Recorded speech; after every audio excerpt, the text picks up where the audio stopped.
હવે જોઈએ સમાચાર વિગતવાર.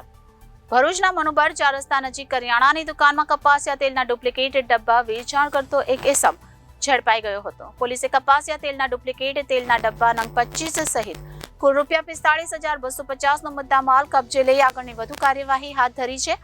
જિલ્લાના વિવિધ વિસ્તારોમાં ડુપ્લિકેટ કેરીનો રસ તેમજ મરી મસાલાનું પણ વેચાણ થઈ રહ્યું છે. ભરૂચ શહેર બી ડિવિઝન પોલીસે શહેરના મનુબર 4 રસ્તા નજીકથી કરિયાણાની દુકાનમાંથી કપાસિયા તેલના ડુપ્લિકેટ 25 ડબ્બા સાથે એક ઇસમને ઝડપી લીધો હતો.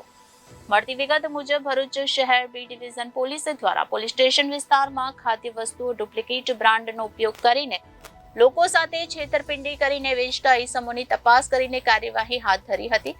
દરમિયાન બી ડિવિઝન પોલીસને પેટ્રોલિંગ દરમિયાન બાતમી મળી હતી કે ભરૂચ શહેરના મનુબર 4 રસ્તા પાસે આવેલ રહેમત ટ્રેડર્સ નામની દુકાનના માલિક હુસૈન હનીફ મેમણ ડુપ્લિકેટ લેબલ વાળું તેલ બજારમાં વેચાણ કરે છે. પોલીસે મળેલ બાતમી મુજબના સ્થળે જઈને રેડ કરતા આ દુકાનમાંથી તિરુપતિ માર્કાવાળા કપાસિયા તેલના 25 નંગ ડબ્બા મળી આવ્યા હતા. પોલીસ તપાસ દરમિયાન જાણવા મળ્યું હતું કે અન્ય તેલના ડબ્બા ઉપર તિરુપતિ બ્રાન્ડનું ડુપ્લિકેટ લેબલ તથા બૂચ લગાવીને દુકાનદાર ડુપ્લિકેટ લેબલ વાળું તેલ બજારમાં વેચાણ કરતો હતો.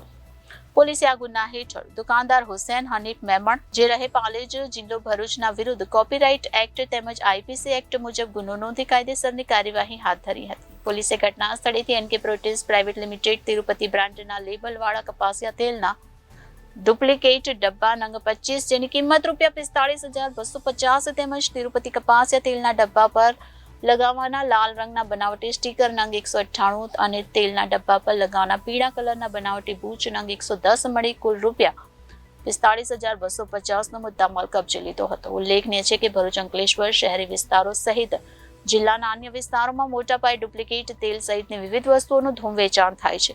ઉપરાંત હાલ ઉનાળો ચાલી રહ્યો છે ત્યારે ઠેર ઠેર કેરીના રસના સ્ટોલ જોવા મળી રહ્યા છે. બજારમાં પાકી કેરીનો ભાવ હાલ દર વર્ષ કરતા વધારે છે ત્યારે બજારમાં કેરીનો જે રસ હાલ વેચાઈ રહ્યો છે તેમાં ખરેખર કેરીનો ઉપયોગ થાય છે કે પછી કેરીના નામે ભળતા અન્ય ફળનો રસ કેરીના એસેન્સનો ઉપયોગ થતા વેચાણ થઈ રહ્યું છે તે ખરેખર તપાસનો વિષય છે. વળી જિલ્લામાં તેજાના તેમજ મરી મસાલા મરચું હળદર જેવી વસ્તુ પણ ભેળસેળવાળી વેચાતી હોવાની બૂમ ઉઠી છે.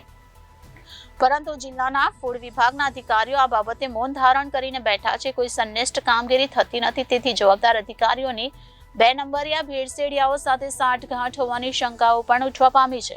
પોતાના આર્થિક લાભ અને તગડી નફાખોરીની લાઈમાં ડુપ્લિકેટ અને ભેળસેળિયા વસ્તુઓ વેચીને લોકોના આરોગ્ય સાથે રમત રમતા આવા લેભાગુ તત્વો સામે પગલાં ભરવા તંત્ર આગળ આવે તેવી લોક માંગ ઉઠવા પામી છે. Reporter Viral Gohil, Janadesh news, Bharuch.